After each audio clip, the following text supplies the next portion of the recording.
One of the most common reasons why people consult a librarian is that they are looking for something they cannot find, much like the proverbial needle in a haystack. The person tells you how much searching they've done, and they're frustrated. They know that the information they want exists, but they just can't find it. Now they've come to you, telling you what they want, and it's up to you to listen carefully and determine what dimension of the universe of databases, the haystack, to search in order to find the right information, the needle. One dimension of the universe of databases is subject. Subjects usually match up to the disciplines of a typical college curriculum: agriculture, biology, chemistry, engineering, forestry, geography, geology, health sciences, history, mathematics, etc. Subject is one way of conceiving the universe of databases when you gotta find the needle. Another dimension is format or genre. Formats describe what the stuff in the database is. Is it text, like a journal article, book, or magazine?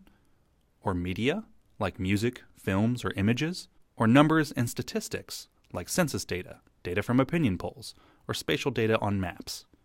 Format is another way of conceiving the universe of databases when you gotta find the needle.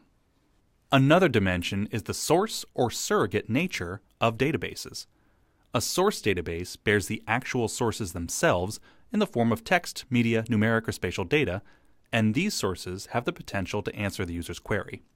A surrogate database bears information about texts, media, numeric, or spatial data. Most surrogate databases link to source databases, bearing the actual items themselves. These links can also be call numbers to the books, DVDs, audio recordings, etc. on the library's bookshelves. Surrogate versus source databases is another way of conceiving the universe of databases when you've got to find the needle. Another dimension is the reference or research nature of the sources in databases. When the needle is a fact or a short, close-ended answer like, "What's the highest temperature it's ever been in Miami, Florida?" Or, "What are the most endangered languages on the North American continent?" Consult a reference database. When the needle is open-ended, having no apparent right or wrong answer, seek out a research database. Reference or research databases is another way of conceiving the universe of databases when you've got to find the needle. Really experienced librarians are able to conceive of databases from all four dimensions simultaneously. The user posits his query, and the librarian thinks to herself, the best database to answer this is a source, reference, history, text database.